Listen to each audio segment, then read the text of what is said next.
복음의 기회를 잡으라 라는 제목을 가지고 함께 말씀 나누겠습니다. 사도 바울이 로마로 압송되어져 왔을 때 그 말을 들으려고 또 그 말이 맞나 틀리나 알아보려고 찾아오는 사람들이 많이 있었습니다. 그래서 표현하기를 그들 날짜를 정하고 그 유숙하는 집에 많이 오니 라고 표현합니다. 많이 왔을 때 바울이 아침부터 저녁까지 강론에서 하나님 나라를 증언하고 모세율법과 선지의 말을 가지고 예수에 대하여 권하더라 라고 표현하고 있습니다. 이 말을 들은 사람들이 두 종류의 사람들로 나눠졌습니다. 어떤 사람은 그 말을 통해 믿음이 생긴 사람이 있었는가 하면 안 믿는 사람도 생겼습니다.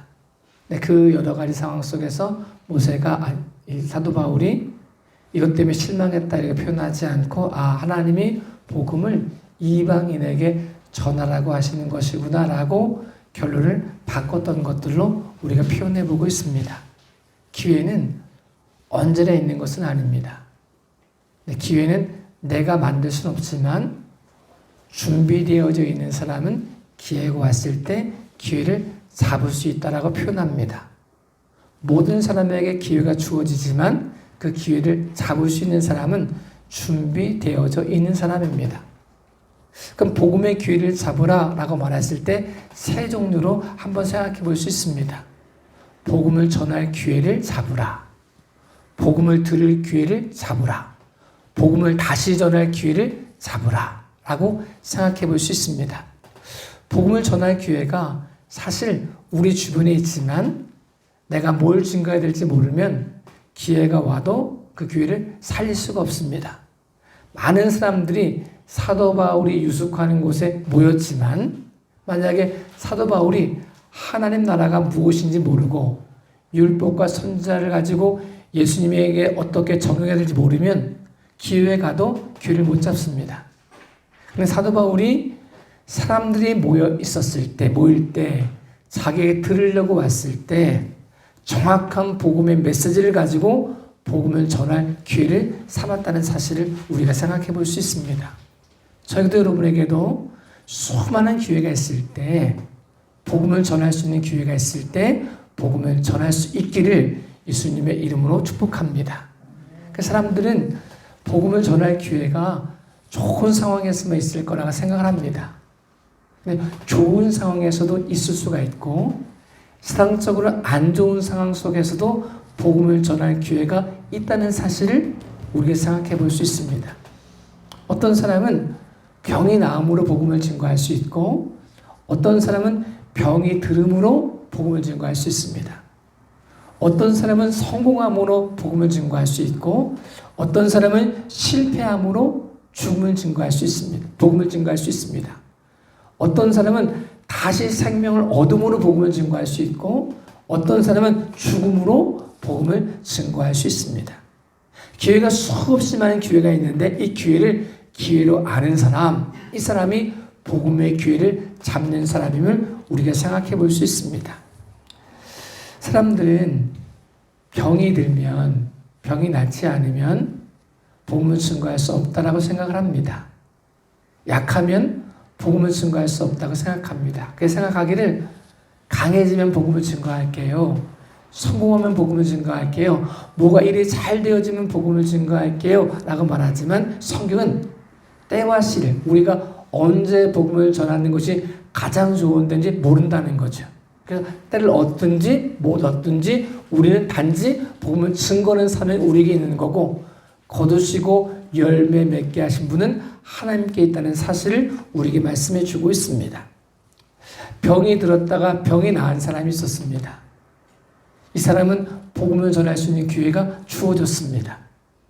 우리가 잘 알고 있는 것처럼 혈류병 앓던 여인이 예수님의 옷자락에 손만 대도 병이 나을 거라는 믿음이 생겼습니다. 예수님이 지나가실 때 옷자락에 손을 대었습니다. 자기 혈류의 근원이 멈추는 걸 알았습니다. 그럼 그거 가지고 그냥 내가 병 낫다, 나만 좋다 이렇게 말한 게 아니고 예수님이 물으시는 거죠. 누가 내 몸에 손을 대었느냐라고 물으셨죠. 그때 제자들이 이해하지 못했습니다.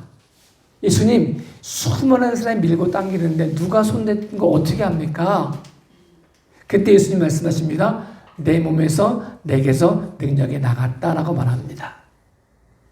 병 고친 것이 목적이었다면 그냥 혈류병 앓던 여인은 도망가면 됩니다. 자기만 간직하면 됩니다. 내가 뭐 잘했더니 이렇게 얘기하면 됩니다. 두렵고 떨림을 가지고 예수님께 무릎을 꿇고 말합니다. 제가 예수님 몸에 손을 대었습니다. 그 얘기를 하기 시작합니다. 혈류의 근원이 끝났다는 사실을 이야기하기 시작합니다. 병난 거로 끝나지 않고 자기 간증으로 끝나지 않고 이 병난 것이 하나님의 역사라는 사실을 증거하기 시작했다는 사실을 우리에게 보여주고 있습니다.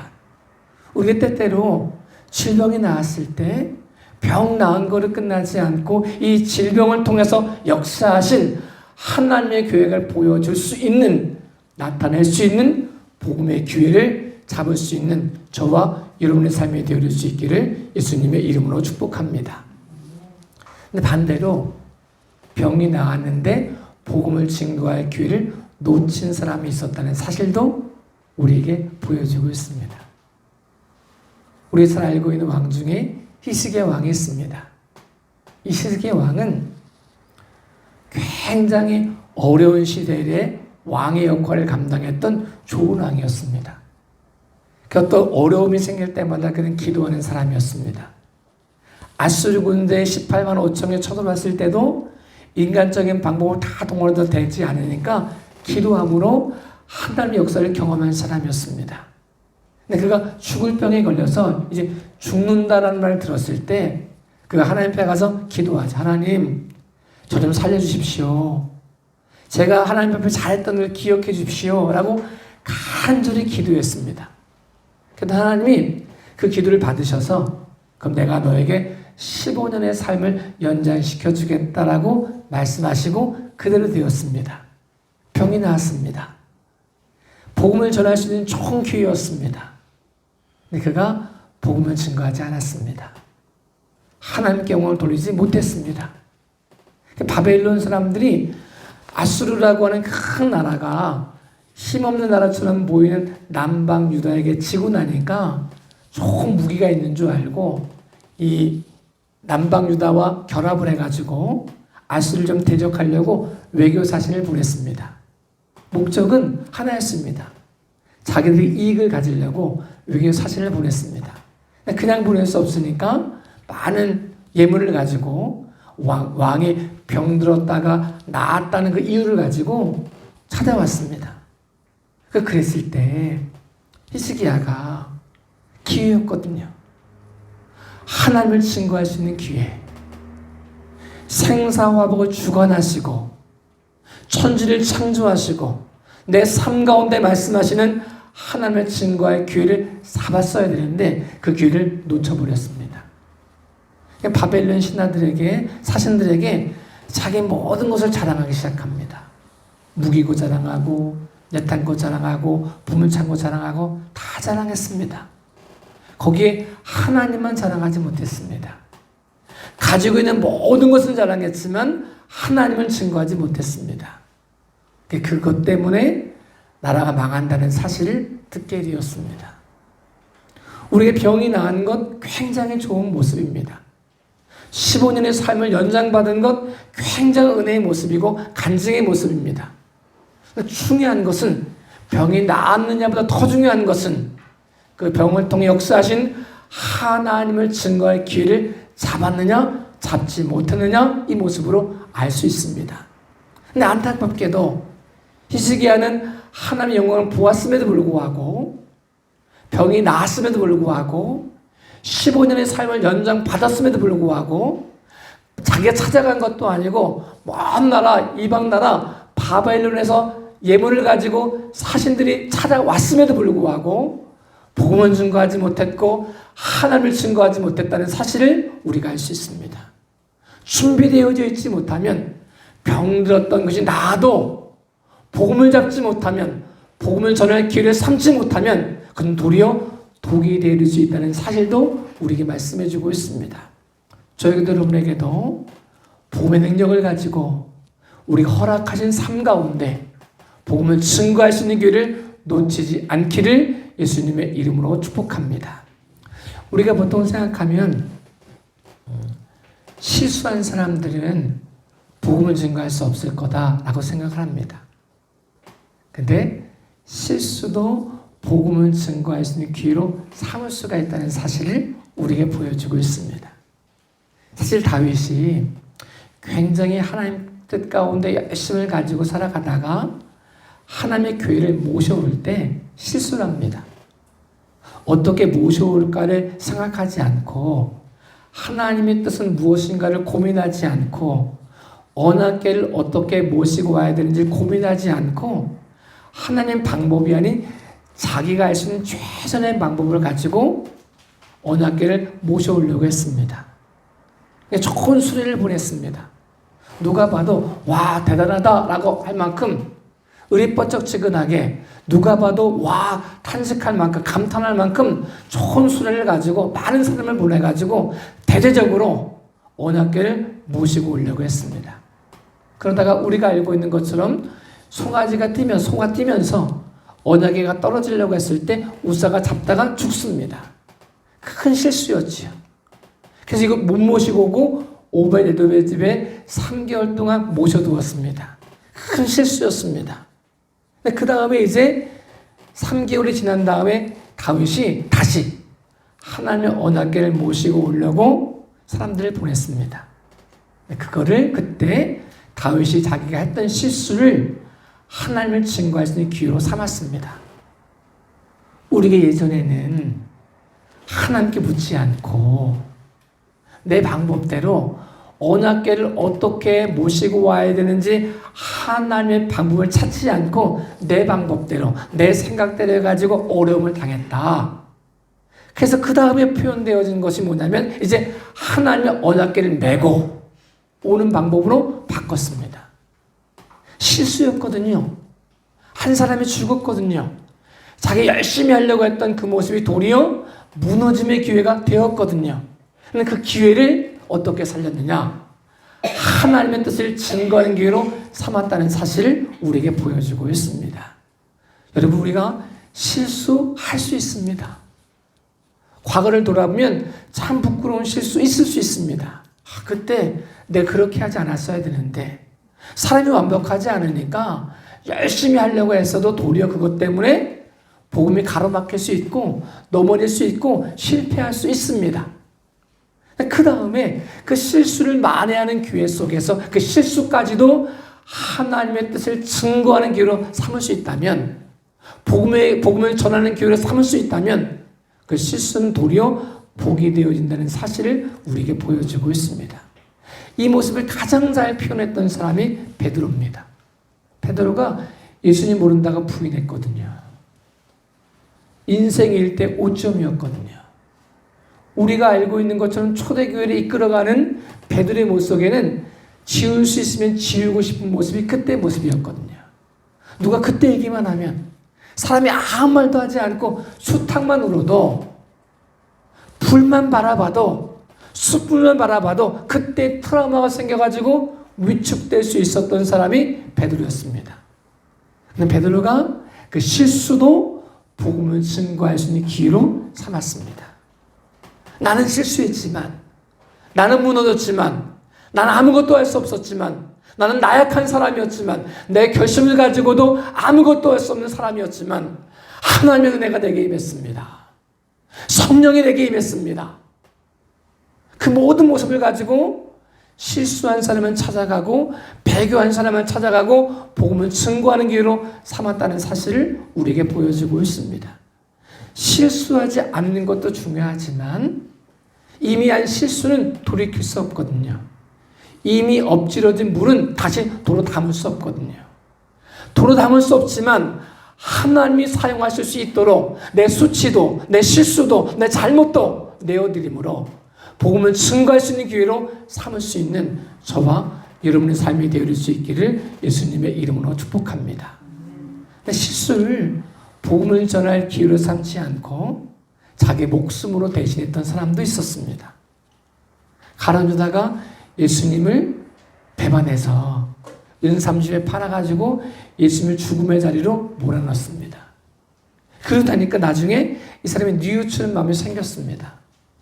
그럼 이 유다가 자기가 잘못했던 실수도 복음을 증거할 수 있는 기회로 삼았으면 좋았을 텐데 가룟유다는 복음을 전할 기회로 잡지 못했습니다.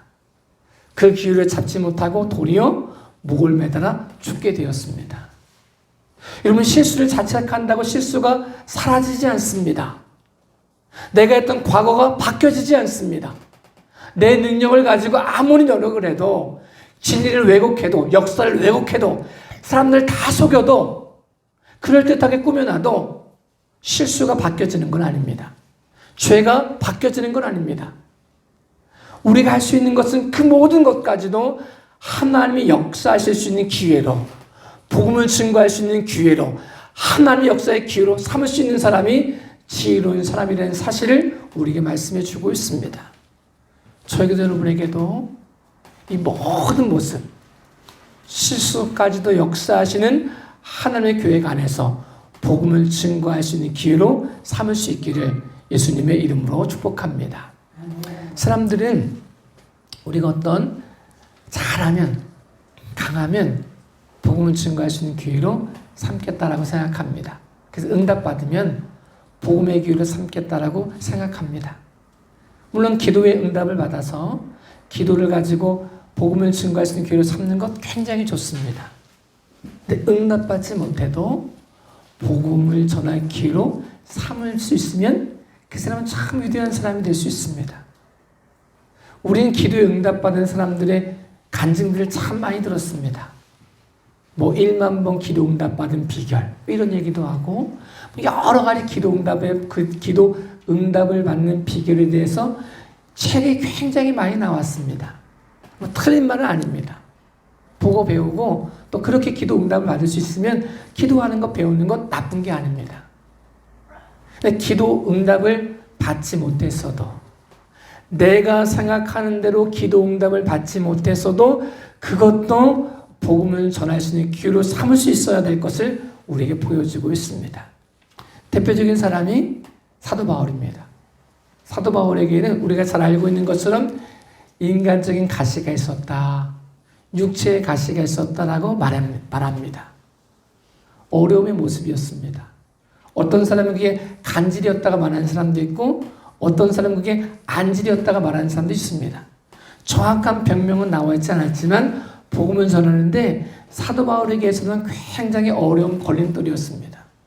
간절히 사도 바울이 기도합니다. 하나님, 이 육적인 가시를 좀 없애주십시오. 그것도 자기 욕망 때문에가 아니라 복음을 증거하는데 너무 어렵습니다. 이것 때문에 복음이 증거되다가도 막히는 것 같습니다. 간절히 기도했습니다. 하나님이 예스 하고 바꿔준 게 아니고, 응답해 준 게 아니고 no, 아니다 로 응답하셨습니다.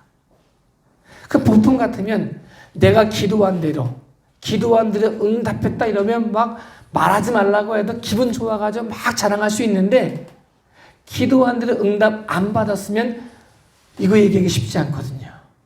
가리고 싶거든요. 좋은 것만 이야기하고 실수하고 실패하고 안 되어진 건 안 얘기하고 싶은 게 사람의 모습인데, 사도 바울은 이 모습도 복음을 전할 수 있는 기회로 삼아버렸습니다. 그래서 사람들에게 말합니다. 내가 간절히 기도했는데 하나님이 안 들으셨습니다. 도리어 말씀하시기를 내 은혜가 내게 족하다라고 말씀하셨습니다. 여기를 끝나지 않고 이 모든 것을 은혜로 고백을 합니다. 이 모든 것은 내가 자고하지 않도록, 내 교만하지 않도록, 천국을 증거하다가 버림받지 않도록 하나님이 나를 사랑하시는 사랑의 표현이었습니다라고 고백하기 시작했습니다. 응답받지 않은 모습도, 수치스러운 모습도, 병든 모습도, 실패한 모습도, 그 어떤 모습도 하나님이 사용하기 시작하시면 복음을 증거할 수 있는 기회가 되어진다는 사실을 우리에게 말씀해 주고 있습니다. 저에게도 여러분에게도 어떤 순간순간 속에서도 그리스도 예수 안에 있으므로 복음을 전할 수 있는 기회를 잡을 수 있기를 예수님의 이름으로 축복합니다. 그럼 우리가 복음을 전할 기회도 있지만 또 복음을 들을 기회도 있습니다. 들을 기회를 잘 활용해서 복음을 들을 기회를 잡으면 능력이 되어지고 은혜가 되어집니다. 그런데 복음을 들을 기회를 못 활용하면, 잡지 못하면 은혜의 모습을 흘려보낼 수밖에 없다는 사실을 경고해주고 있습니다. 우리가 잘 알고 있는 베드로의 설교와 스데반의 설교가 있습니다. 베드로 성령이 충만해가지고 복음을 전했습니다. 거기에 있는 사람들이 찔림을 당하고 우리가 어찌할꼬? 라고 탄식을 하고 그 모습을 통해 복음을 받기 시작했습니다. 3,000명이 회개했습니다. 복음의 능력을 통해서 복음을 들을 수 있는 기회를 가지고 자기를 바꿀 수 있는 기회로 삼았다는 사실을 의미합니다. 근데 스데반이 성령을 충만해가지고 복음을 증거했는데 거기 있는 사람들은 복음을 듣지 않았습니다. 도리어 스데반을 죽였습니다. 그럼 베드로 설교가 좋아서 그랬겠지라고 생각할 수 있잖아요, 우리가. 그런데 성경은 베드로 설교도 성령을 충만하여 라고 표현하고 있고 스데반의 설교도 성령이 충만하여 라고 표현하고 있습니다. 베드로의 설교가 좋았고 스데반의 설교가 나빴던 게 아니었습니다. 복음을 들을 수 있는 기회를 잡은 사람과 복음의 기회를 잡지 못한, 복음을 들을 수 있는 기회를 잡지 못한 사람의 구별해서 설명해 주고 있습니다. 그래도 우리 마음속에 그래도 베드로는 사도니까 조금 그래도 베드로 설교가 좀 나아가지고 그런 거 아니겠냐라고 자꾸 그렇게 생각하고 싶을 때가 있습니다. 어떤 목사님 설교를 너무 좋고 어떤 목사님 설교 들으면 내가 은혜가 안 되고 이렇게 생각할 수 있습니다. 틀린 말이 아닐 수 있습니다. 그랬더니 오늘 읽은 본문에는 어떻게 말씀하느냐, 그 말이 틀리냐 맞았냐를 얘기하지 않고, 물론 베드로 설교가 좋을 수 있었겠죠. 근데 오늘 읽은 본문의 말씀에는 그 의문점을 사라지게 만들어 놓습니다. 사도 바울이 동일한 장소에서 동일한 시간에 동일한 사람이 많이 모여있는 사람들 속에서 이야기하기 시작했습니다. 사도 바울이었고 베드로였고 스데반이었고 이게 아니고 동일한 사도 바울이 동일한 장소에서 동일한 시간에 동일하게 모여있는 모인 사람들에게 동일한 복음을 선포했습니다. 근데 반응이 어떻게 나타나느냐? 어떤 사람은 믿었고 어떤 사람은 믿지 않았다라고 표현하고 있습니다. 다른 말로 하면 복음을 들을 수 있는 기회를 잡은 사람이 있는가 하면 복음을 들을 수 있는 기회를 잡지 못했다는 사람도 있다는 사실을 보여주고 있습니다. 우리가 베드로 설교를 들을 수도 있고 스데반의 설교를 들을 수 있고 선택할 수 있다면 내 마음에 들고 나에게 은혜가 되는 목사님의 설교를 들어도 괜찮습니다. 그럴 수만 있다면. 그런데 내가 베드로 설교를 선택할 수 있는 게 아니고 스데반의 설교를 선택할 수 있는 게 아니고 선포되는 말씀이라면, 설교자를 내가 선택할 수 없다면, 설교자를 내가 바꿀 수 없다면 그 모습 속에서 어떤 말씀이 선포되어도 그 말씀을 통해 복음을 들을 수 있는 기회로 삼을 수 있는 저와 여러분의 삶이 되어질 수 있기를 예수님의 이름으로 축복합니다. 수많은 설교들이 TV를 통해서 나옵니다. 우리 주변에만 해도 수많은 교회들이 있습니다. 우리가 선택만 할 수 있다면 아무 데나 가서 좋은 설교를, 내 마음에 드는 설교를 들을 수 있습니다. 그러면 그렇게 해도 괜찮습니다. 그런데 스데반의 설교를 선택할 수 있는 것도 아니고 베드로를 선택할 수 있는 것도 아니고 지금 내게 있는 이 자리에서 동일한 장소에서 동일한 시간에 동일한 사람이 선포하는 시간이라면, 동일하게 바울이 이야기하는 시간이라면 그 모습을 복음을 들을 수 있는 기회로 삼음으로 내 삶이 변화되어지고 내 삶을 통해 역사하시는 하나님의 계획을 볼 수 있는 믿음의 귀하고 복된 모습 되어질 수 있기를 예수님의 이름으로 축복합니다. 또 마지막으로 우리가 복음이 선포되다가 복음이 들리다가 막혔을 때 좌절하지 않고 끝났구나 라고 생각하지 않고 다시 복음을 전할 수 있는 기회로 삼아야 된다는 사실을 우리에게 보여주고 있습니다. 사도 바울이 어떤 사람은 안 믿으니까, 이스라엘 백성이 안 믿으니까 좌절해가지고 어떻게 그럴 수 있어 라고 낙심한 게 아니라, 거기를 끝난 게 아니라 다시 하나님이 이방인들에게도 복음을 증거하라고 하신 계획으로 알고 다시 복음을 증거할 수 있는 기회로 삼았다는 사실을 우리에게 보여주고 있습니다. 사실 예수님께서 십자가에 달려 돌아가셨을 때 처음부터 오른편에 있는 강도가 예수님을 믿은 게 아니었습니다. 처음에는 거기 있는 모든 강도들이 예수님 비방하고 조롱하고 욕했다라고 말하고 있습니다. 예수님이 말씀하셔도 안 믿는 거예요. 이제 얼마 있으면 돌아가셔야 되는데, 근데 그때 포기하지 않고 다시 복음을 증거함으로 그 중에 오른편에 있는 강도가 예수님을 믿는 역사가 나타났다는 사실을 우리에게 보여주고 있습니다. 때때로 우리가 복음을 증거하다가 복음이 막힐 수 있습니다. 그가 안 받아들일 수도 있습니다. 조롱할 수도 있습니다. 핍박할 수도 있습니다. 근데 그거로 끝이 아닙니다. 하나님 우리에게 다시 일어나 빛을 발할 수 있는, 다시 일어나 복음을 증거할 수 있는 기회를 주셨다는 사실을 기억해야 됩니다.